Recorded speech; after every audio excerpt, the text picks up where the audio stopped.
Welcome to The Bitter Witness.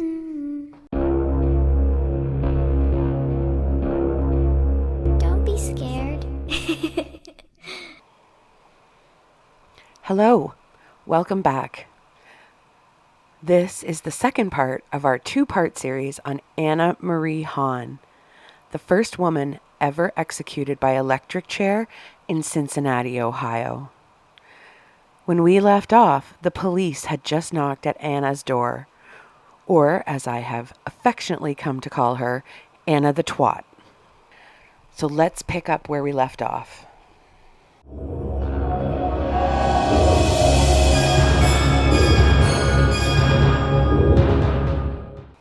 On Tuesday, August 10th, 1937, Anna Felser Hahn was arrested. Chief of Detectives Patrick Hayes stuck his head into the press room and told the reporters he had a hot story for them. He proceeded to tell the reporters everything he knew about Anna up to that point. From then on, Anna was known as the blonde Borgia in the press, and the story was considered one of the most amazing cases in police history. Cincinnati police received a call from Colorado Springs detective Irvin Bruce asking that they detain Anna Hahn under suspicion of grand larceny. Rosie Turner, remember Rosie, the owner of the one hotel, had realized that her rings were missing and that it was Anna who had taken them. She reported the theft to the police and claimed that her rings were worth $305. Do you remember Anna only got $7 from a pawn shop for them? Bruce also wanted to question Anna regarding Johann Obendorfer. The Colorado Springs police was having a hard time finding out any information about Johann. He wasn't from Chicago, as Anna had told the hospital, but the police had found a clothier's tag inside Johann's clothing, and they called the shop in Cincinnati. The owner of that shop remembered the clothing and told the police that it was made for Johann Obendorfer, a resident of Cincinnati.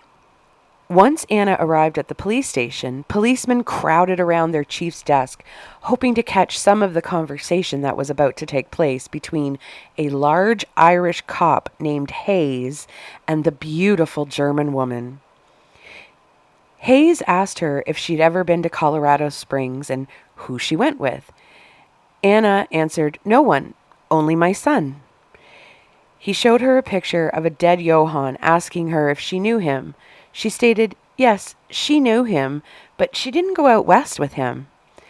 But then, amazingly, Anna remembered that she had in fact run into Johann on the train in Denver and discovered that he too was going to Colorado Springs. So she sat with him because she felt bad for him because he was old and lonely. Then Anna told Hayes that once the three had reached Colorado Springs, Johann's relatives never showed up to meet him. So she checked the three of them into a hotel. She did this because Johann was sick and she was kind-hearted. When Hayes asked Anna if she gave Johann anything to make him sick, Anna spit venomously back, "Do I look like a woman who would do a thing like that?" My answer would be yes. Just saying. As the questioning continued, another detective, Lieutenant George Shaddle, walked by and noticed the commotion that was happening surrounding the pretty blonde and Hayes. He asked who the dame was and informed that it was Anna Hahn. The name sounded instantly familiar to Shaddle, and then he realized he had found out that Jacob Wagner had befriended Anna Hahn before his death. Jacob's death was being investigated by two of Shaddle's detectives, Rathman and Kammer.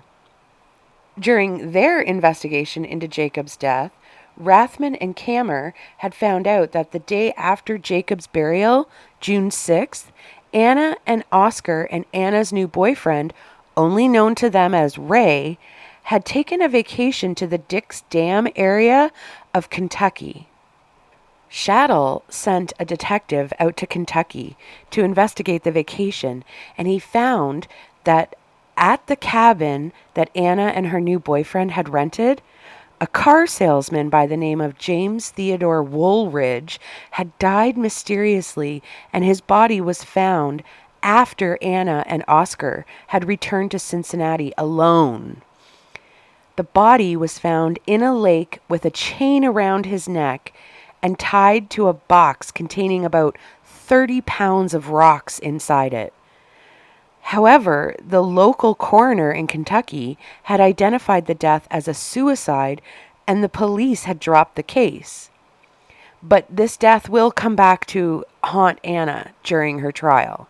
Shattle was able to insert himself into the interrogation and was asking Anna questions about Jacob Wagner. Anna proclaimed, "My conscience is clear. I never did anything wrong."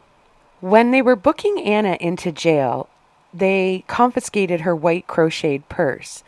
Inside, they found a note that Anna stated to the police was from Jacob Wagner, that Jacob Wagner had actually written this note for her. It read, "Feel sorry for Mrs. Hahn. She is not to blame." Later, the police discovered that Jacob could only write in German, not in English. And did she really think that was going to work? So you get arrested for murder, multiple murder, and you just write yourself a little note and then say it's from one of the victims? Hayes interrogated Anna for 3 hours and then locked her up in a cell. Hayes and another officer, Grouse, then went to Anna's home to take a look around. They had already arranged for Oscar to stay with Philip's parents while Anna was incarcerated. Later that day, the Cincinnati chief of police telegraphed the Colorado Springs chief, Bruce, and told him that Anna did know Johann and that they had her in custody and that Chief Bruce needed to find evidence of the poisons. Bruce immediately contacted the coroner and told him to examine Johann's organs and see if they could find any trace of anything. Poor Johann was still in the morgue because no one had claimed his body. Wednesday, August 11th. So by now, the story was splattered all over the papers. And you remember Anna's ex, George Heiss, the man who owned the coal company? Well, he called the police and told them about his relationship with Anna. The police sent a car to collect George and bring him to the station. From here on out, George will be known as the living victim in the press. George was very gaunt and frail from the poison that Anna had fed him, but he was strong enough to sign the arrest warrant in the back of the police car for Anna, stating that she stole $140 cash and a $75 diamond ring from him. Not to mention the $1,200 that she stole from the coal company. Then police sent officers to Philip's parents' house to pick up Oscar and bring him in for questioning. Hayes had already questioned Philip at home that morning. During the questioning, Philip stated that he knew nothing of his wife's trip to Colorado Springs until he had come home and found the note on the kitchen table telling him that that was where she and Oscar had gone. Philip also told Hayes that prior to Anna and Oscar's trip, he and Anna had had a big fight.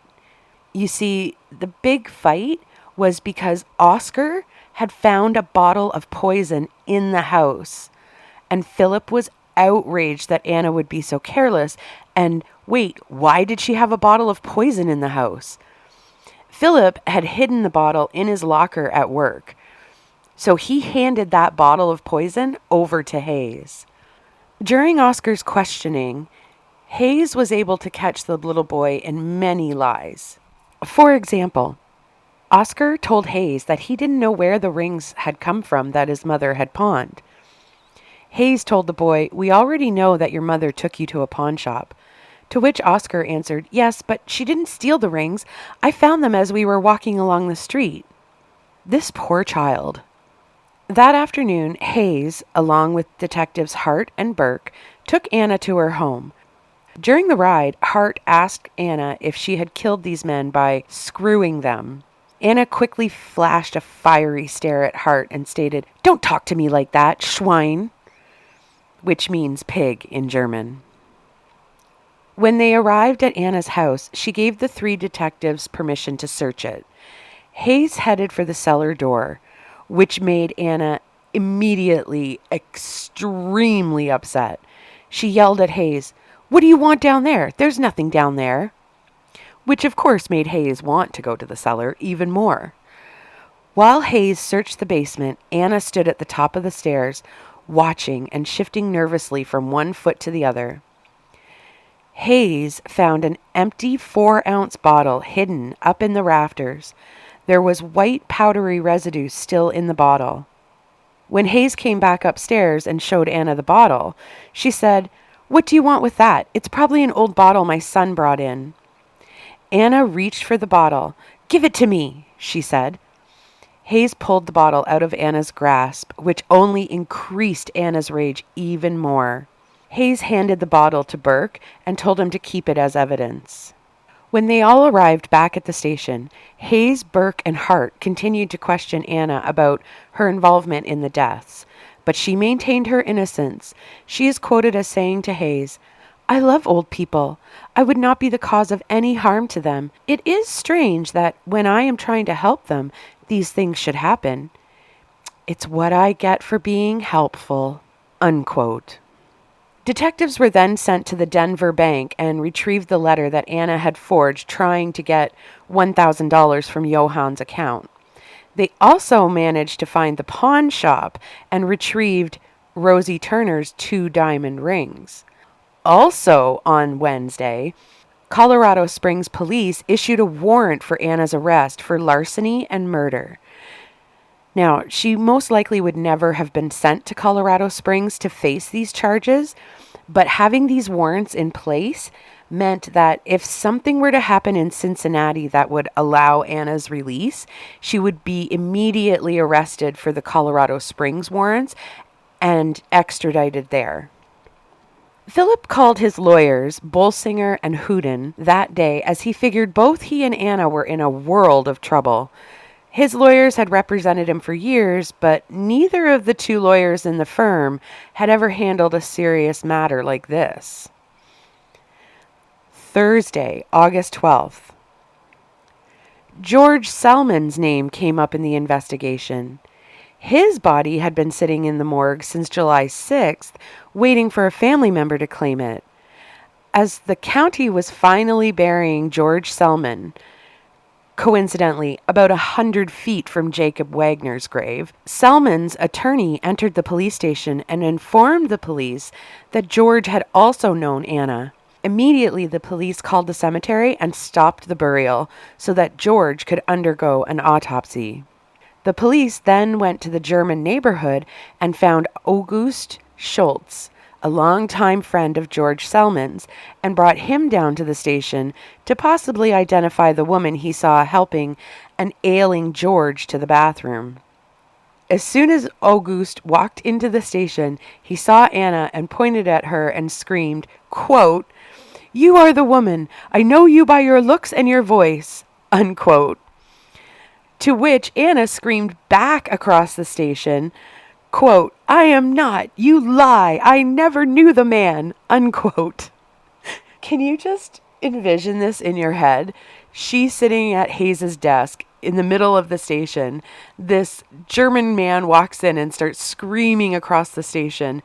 And Anna, not knowing who the man is that walked through the door, because I don't know if she knew August, but this man just randomly walks through the door and starts screaming at her, to which she turns around and says, "I didn't even know the man." So maybe we're implicating ourselves in something here. Anna needs to shut her mouth. I don't know why her lawyers didn't tell her to shut up. Friday, August 13th. Because this story has become so big and gone into so many different places around the U.S., it's starting to become a national story. And back in the 30s, when a prisoner was held in a cell, the cell was literally in the wolf's den of the police station, if you will, and reporters were just allowed to sit outside the cell and chat with the prisoners. So because of how big the story has gotten, Anna is now a celebrity, and reporters are clamoring to get to her, and they're just camped out in front of her cell asking her questions. So on Friday, August 13th, Anna declared to a reporter, 13 is my lucky number. That day, Anna gave her first interview to a reporter, Alfred Siegel of the Post. During the interview, Siegel asked Anna if these old gentlemen were interested in her. Anna replied with a laugh, quote, "They tell me Mr. Obendorfer is supposed to have said that I was a new woman of his. That is to laugh. I should be interested in a man like him. He was such a stupid old man." Unquote. Fuck you, Anna. She's such a horrible woman. She was also quoted by Siegel as saying that it was her duty to see that Jacob Wagner, Ernest Kohler, and Charles Oswald all got decent burials because it was the least you could do for people. Wasn't it? The rest of the day, with her attorney by her side, Anna fielded questions from both reporters and police alike. Anna maintained her innocence through the barrage of questions. At one point, someone asked her, "Mrs. Hahn, you want us to believe everything you say, but you won't explain the presence of that bottle in your home." Anna replied, quote, "That bottle? That's for you to find out. You found the bottle. Now you find out about it." Unquote. What? What? Anna the twat. Late in the afternoon, Hayes took Anna back to the interrogation room for another round of questions. Hayes was determined to find out where that bottle came from. This is unreal. After buttering Anna up with an old Irish lullaby that his mother used to sing to him, Anna admitted, with tears in her eyes, that she had bought the bottle from the druggist, Mr. Deming, the previous summer. Why did we not record Hayes's lullaby and play it to every criminal everywhere, ever? The autopsy results for Selman came back and determined that there was no croton oil in his system. As well, Anna and her attorney were sitting in the sheriff's office waiting for the hearing to begin that would determine if Anna would be released from jail until her trial began. Anna sat and smiled beautifully for the reporters and stated, quote, "Come on, boys, take all the photographs you want. This is one case I'm going to win, I'll tell you that. I am not guilty, and I can face anything there is to come." Unquote. Anna lost the hearing that day and was returned to her cell. Saturday, August 14th. Anna was arraigned for the murder of George Selman and the larceny case. She would remain in custody. However, she was allowed a few minutes of privacy to visit with Oscar before being taken back to her cell. She hugged her son as they both wept, and she grabbed her son's face and said, "Son, don't you believe all those things about me?" As she stared deep into Oscar's eyes, the boy shook his head and told his mother he wouldn't. I feel so bad for this little boy. Sunday, August 15th, another reporter was granted permission to interview Anna, who, as with all the other opportunities she'd had so far, she professed her innocence to the reporter and to the world, who would no doubt be reading her story by now. On Monday, August 16th, Anna's case was taken to the grand jury. The grand jury listened to prosecuting attorney Dudley Miller Outcalt describe Anna as the biggest mass murderer in history. After all the evidence had been shown, the grand jury returned 2 indictments for the malicious and premeditated murders of Jacob Wagner and George Selman. Later that morning, Shattle came to Anna's cell and informed her that, thanks to an old neighbor and friend of hers, they had managed to connect her to the sudden illness of one Mrs. Kreske, who was currently residing in Hungary. Remember Kreske, the neighbor that Anna had told her she would find her a job, but instead just took her money? And with this connection, Anna's story now became world news. The same day, Johann Ohrendorfer was buried in a cemetery in Colorado Springs. His family had discussed bringing his body home to Cincinnati, but that never happened. So even as of today, Johann is buried alone in a city he never knew and knew no one. Tuesday, August 17th. Anna was informed that morning that Olive Kohler had passed away the night before. Anna had thought that Olive was already dead, but she wasn't. She was gravely ill, and she was committed to the insane asylum, but Olive had hung on until August. Olive's sister, Mary, upon hearing of her sister's death, made a beeline for the police station to tell them that Anna Hahn had poisoned her sister. Handwriting analysis came back from the FBI labs on Jacob Wagner's will, and it had been determined that that will was penned by Anna Hahn. Anna granted a female reporter an interview about her life story, minus the identity of Oscar's real father. But the interview came to a quick stop when the reporter told Anna that she wasn't really giving her anything new. Anna kicked the reporter out of the cell and claimed, "I will not allow any more interviews or pictures." Who does she think she is, Norma Desmond? That night, Anna sent a cable to her mother stating, "Don't worry about me. I am innocent. That is all that counts. Pray for me." Wednesday, August 18th. Anna's arraignment was held at 9 a.m. Anna was brought into the courtroom and sat with her attorneys at the defense table. When Philip and Oscar entered the room through a side door, Oscar ran to his mother and leapt into her arms. The packed courtroom erupted. Flash bulbs popped and people stood on their chairs to try and get a better look. The bailiff ordered the commotion to settle down, and then the judge entered. Anna's attorneys asked for a change of venue because the prosecutors seemed to be trying the case in the press, according to them. Of course, the prosecution denied those allegations. The judge, Judge Bell, told Anna's attorneys to file a motion and he would hear the arguments for and against a change of venue on Friday. The prosecution stated that they were ready to go ahead with their case against Anna. On Thursday, August 19th, two reporters from the Cincinnati Times, Charles Ludwig and Peter Koch, decided to visit Selman's apartment and see what they could find. This reminds me of the Hall Mills murders, where the reporters went and dug up the well, remember? Ludwig came across a streetcar pass dated July 5th, 1937, the day before Selman died. On the back was written, "Go home, I'll be there." On Friday, August 20th, after a long day inside a stuffy courtroom packed with people listening to both sides argue for and against why there should be a change of venue, Judge Bell ruled there would be no change of venue.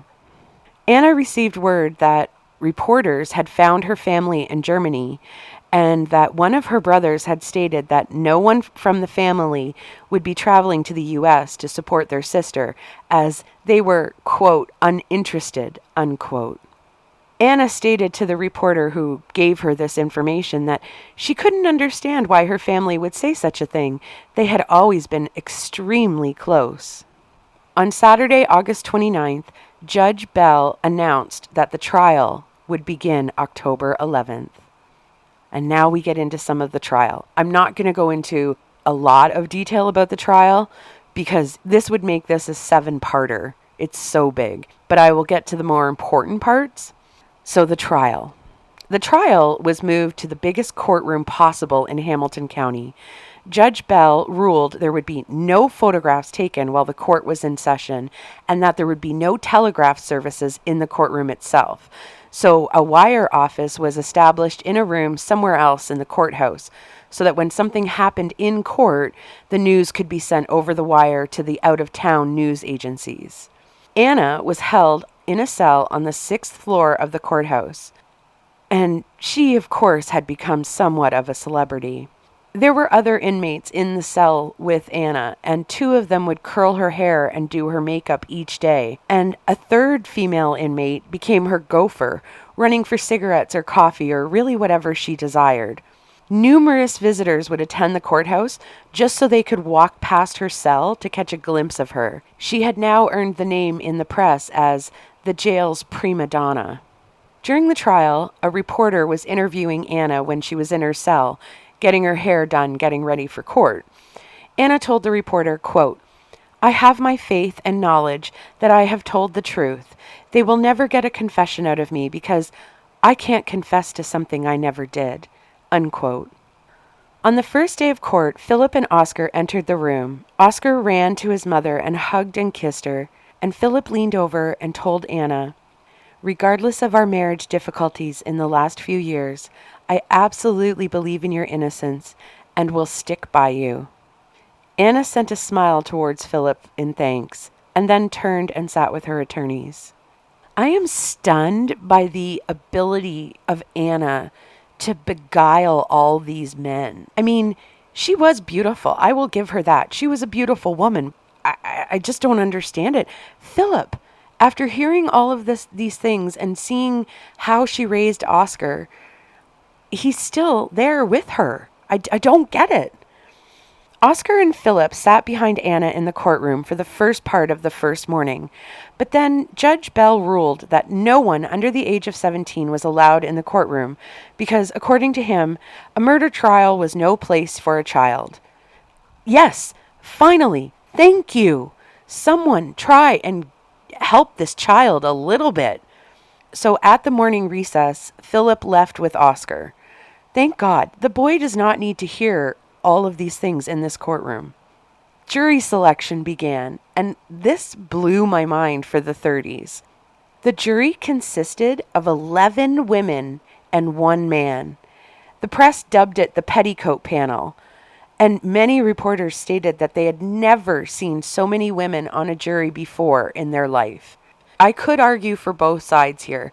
For the prosecution, I could see them wanting to have a jury made up mostly of women, because women are bitches, especially to each other. And women tend to judge each other harshly. Perhaps by having 11 women, they would be swayed towards judging Anna for what she had done. But on the flip side, the defense might want more women because even though women are bitches to each other, they were probably gambling on the fact that if Anna continued professing her innocence, trying to create this image of being a wholesome, caring woman who loved the elderly and was just trying to help, that women were more likely to gain sympathy for her. So, I mean, either way, but that's quite the composition of a jury, I'll say. From the start, the prosecutors insisted that Anna had killed Jacob Wagner out of greed, pointing out that his money and the estate were her motive for the murder. A barrage of witnesses were then called forth, starting with hospital employees who recounted Wagner's last agonizing days. According to the Cincinnati Enquirer, a chemist testified that the victim had enough arsenic in him to kill 4 men. A handwriting expert was then called forward and told the court that Wagner's will was a forgery and that the handwriting was identical to Anna Hahn.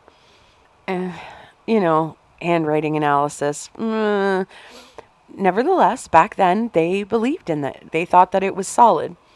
In an unusual move, Judge Bell allowed the state to introduce evidence relating to the other poisoning cases in order to show a pattern of homicidal behavior. So she hadn't been convicted on those other crimes. And even if she had, they shouldn't have been allowed into the trial because it had nothing to do with Jacob Wagner or George Selman's murders. So now the prosecution has entered all of this other evidence saying, well, she poisoned this person, this person, this person, this person, which is going to really taint the jury. George Heiss, who we think is the only surviving victim, was also called forth to discuss his encounters with Hahn and his subsequent illness. And as the state's case wound down, they presented the court with several exhibits, which, oddly enough, included Jacob Wagner and Albert Palmer's internal organs. I don't know what they would have shown by that. Maybe if they had brought in some healthy internal organs to show the deterioration, but from what I could find, they only brought in the poisoned internal organs. But that would have been cool to see. The prosecution rested its case on October 29th, 1937. On Monday, November 1st, 1937, the defense began its presentation. With little evidence of their own to refute the state's claims, the defense was left only with the defendant. Once on the stand, Anna denied any wrongdoing, and during cross-examination, she couldn't be slipped up. This, however, amounted to little in comparison to the state's mountain of evidence and witnesses. That's the only thing they had, was Anna sitting there saying, "I am innocent." With little else to do, the defense decided to hold their cards for closing arguments and rested their case on November 4th, 1937. Prosecutor Dudley Outcalt was chosen to make the closing arguments for the state, and he wasted little time in getting to the point. She is sly because she developed her relationships with old men who had no relatives and lived alone. She was avaricious because no act was so low but that she was ready to commit it for slight gain. She is cold-blooded like no other woman in the world because no one could sit here for 4 weeks and hear this damaging parade of evidence and display no emotion. She is heartless because nobody with a heart could deal out the death she dealt these old men. We've seen here the coldest, most heartless, cruel person that has ever come within the scope of our lives. In the 4 corners of this courtroom stand 4 dead men: Selman, Palmer, Wagner, Obendorfer. From the 4 corners, bony fingers point at her and say, "That woman poisoned me. That woman made my last moments agony. That woman tortured me with the tortures of the damned." Then, turning to you, they say, "Let my death be not entirely in vain. My life cannot be brought back, but through my death and the punishment to be inflicted upon her, you can prevent such a death from coming to another man."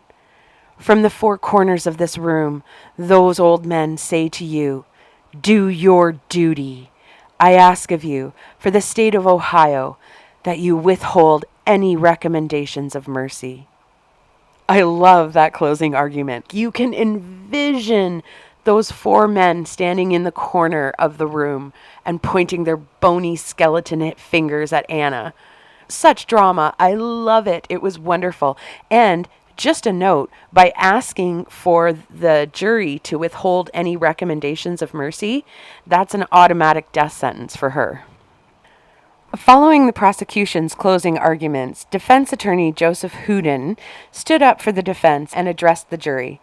"I will not say that a single witness lied, but this case has had such widespread publicity that it would have been impossible for these witnesses not to have preconceived ideas before they ever came into this courtroom. Particularly, this is true of the witnesses from Wagner's neighborhood, where the case has been the chief topic of conversation for months. Although she is no angel, she is not guilty of the murder of Jacob Wagner." And with that, Houdin sat down. She really needed to find an attorney with experience who had defended someone for murder before, because that closing argument sucked. He literally just stood up and said, "Everybody is tainted by the news. Everything you saw inside this courtroom was tainted by the news, and she's not guilty," and sat down. Now we get to the decision. The jury had been sequestered for 23 days, and after 2 votes, the jury reached the unanimous verdict of guilty without the recommendation for mercy. While the jury may not have immediately realized it at the time, their decision was historic. The lack of recommendation for mercy meant that Anna Hahn would automatically be sentenced to death, and the state of Ohio had never executed a woman before. As the verdict was read, Anna quickly glanced at the jury, then bowed her head, trying to will back tears. She twisted her handkerchief around her hand, tighter and tighter. She was handcuffed and led back to her jail cell, while the reporters pushed around her and her lawyer, trying to get some kind of quote. But Anna had nothing to say to them, which was quite contrary to the outspoken and flirtatious Anna, who always had something to say to the reporters during the trial. She slammed the door of her cell closed behind her and threw herself on her bunk, sobbing. One of her cellmates, Mabel Hill, yelled at the reporters to get lost as she hung a house dress up over the door to block Anna from the view of the reporters. Anna lifted her head and sobbed, "I can't understand it. I can't understand it. I never did it." On November 10th, 1937, Anna was again brought before Judge Bell. However, this time there was no question of her guilt, and the sole purpose of the hearing was to announce her ultimate fate. Judge Bell asked Anna if she had anything she wanted to say. "I have," she replied. "I'm innocent, Your Honor." Judge Bell paused momentarily and then formally sentenced her. "It is ordered, adjudged, and desired by the court that the defendant, Anna Marie Hahn, be taken hence to jail in Hamilton County, Ohio, and that within 30 days hereof the sheriff of Hamilton County shall convey the said defendant to the Ohio Penitentiary and deliver her to the warden thereof, and that on the 10th day of March, 1938, the said warden shall cause a current of electricity sufficient to cause death to pass through the body of the said defendant. The application of such current to be continued until the said defendant is dead." Looking directly into Anna's eyes, he concluded, "And may God, in his infinite wisdom, have mercy on your soul." For the next month, Anna's sentence of death made its way through the courts of Ohio and the United States, but not one court decided to reverse the decision of death. On Tuesday, December 6, 1938, Ohio Governor Martin L. Davey made a formal statement in which he refused to interfere with the decision of the courts. Later that day, accounts on local radio by Special Dispatch from the Cincinnati Enquirer reported that Anna's execution was scheduled for 8 o'clock the next evening.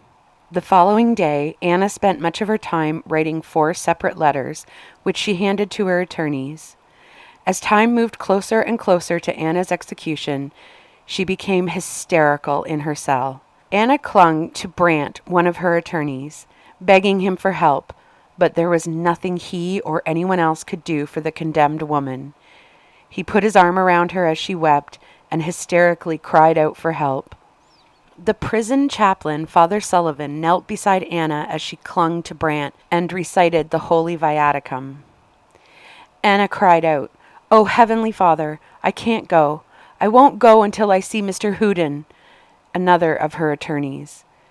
Prison Colonel Walker, who was assigned to watch over the prisoner and escort her to the death chamber, leaned down to Anna and softly told her, "Mr. Houdin won't be here. He can't come now." At 8 p.m. exactly, Colonel Walker stood and stated, "It's time." Anna screamed, "No, I am not going." To which Walker replied, "Oh yes, Anna, you are going." 2 prison matrons helped the hysterical Anna to her feet. 33 witnesses were waiting inside the death chamber.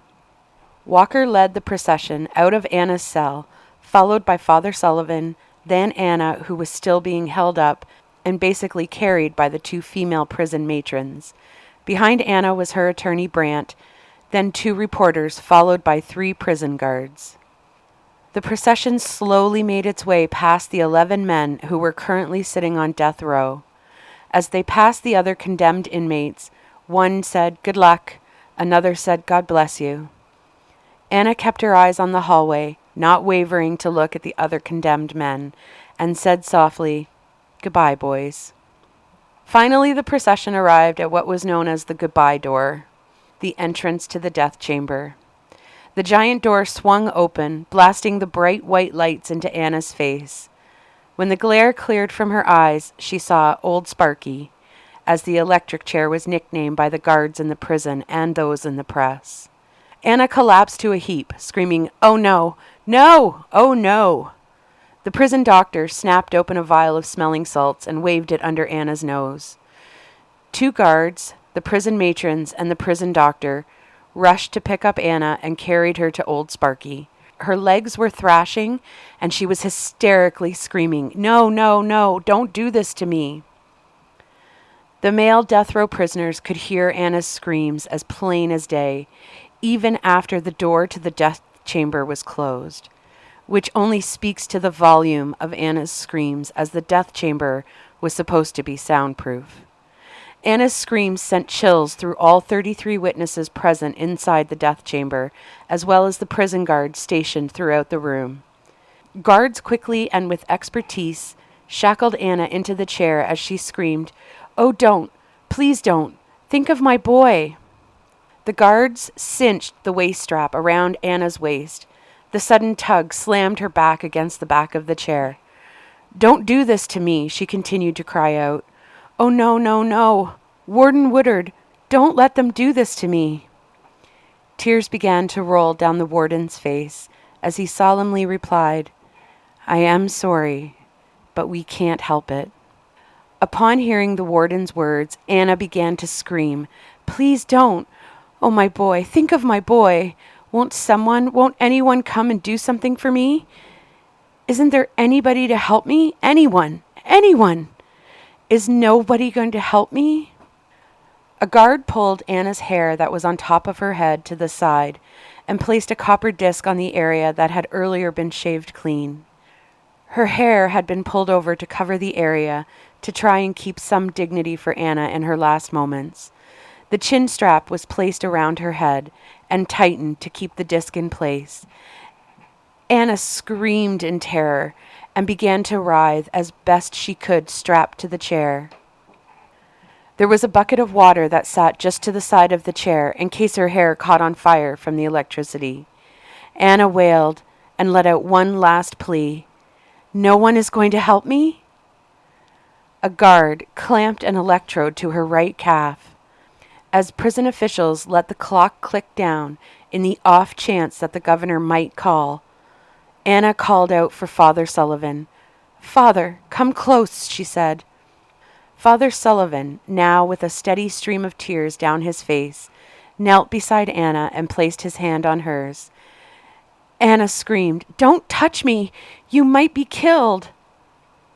A guard slipped the black mask over Anna's head. There was only an opening at the nose for her last breaths. Father Sullivan began to recite the Lord's Prayer.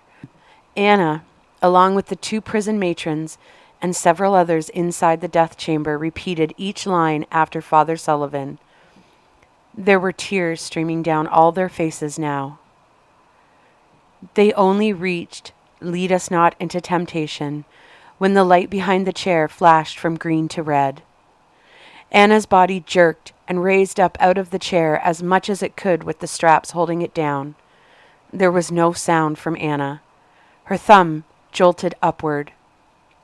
There was a whirring sound as the chair sent 1950 volts for 10 seconds through Anna's body. Then a lower whir sounded as the chair dropped to 500 volts for 40 seconds. And then the original whir returned as the chair went back up to 1950 volts for another 10 seconds. A puff of smoke rose up from Anna's body as the prison doctor placed a stethoscope on her chest, listening for a heartbeat. He whispered to the warden, "Her heart is still beating." The doctor stared at the warden for a good 20 seconds. When the warden tipped his head towards Anna's body again, the doctor nodded and placed his stethoscope on Anna's chest again. This time, there was no heartbeat. The doctor turned to face the witnesses and stated that enough electricity had run through Anna's body to cause death at 8:13 p.m. And with that statement, prisoner number 73228, Anna Marie Hahn, was officially pronounced dead at 8:13 p.m. She was the 214th prisoner executed in Ohio and the first woman to die by electric chair. She is buried close to downtown Columbus, and a very weathered headstone made by the prisoners at the penitentiary marks her grave to this day, but her name is no longer visible. And that is the case of Anna Marie Hahn, the first woman executed in the state of Ohio. My thoughts? I believe Anna deserved to have the death penalty. She was a cold, calculating, callous murderer. She was a serial killer, no different than Ted Bundy or Jeffrey Dahmer. The only difference is she stretched her killings out much, much longer than either of those 2 killers. But she is no different. She took human life for profit, which maybe in some eyes might make her worse.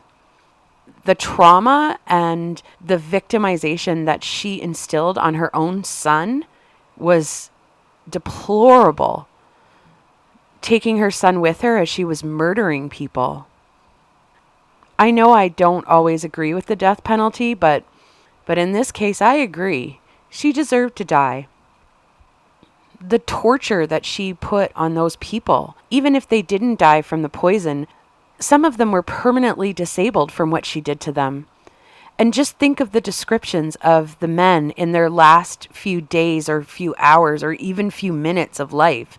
The writhing pain. This was a horrible case.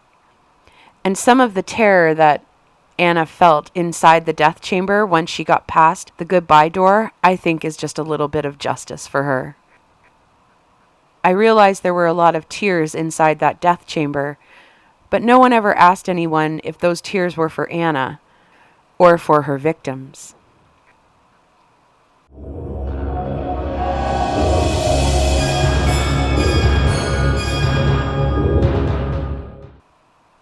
Well, that was a long case, but we made it through. Thank you for joining me. If you enjoy the show, please head over to Patreon and support us. For a few cents a day, you can have access to the exclusive content, The Bitter Bits. And I will see you on the next episode. Enjoy your day today. This has been a Bitter Witness production.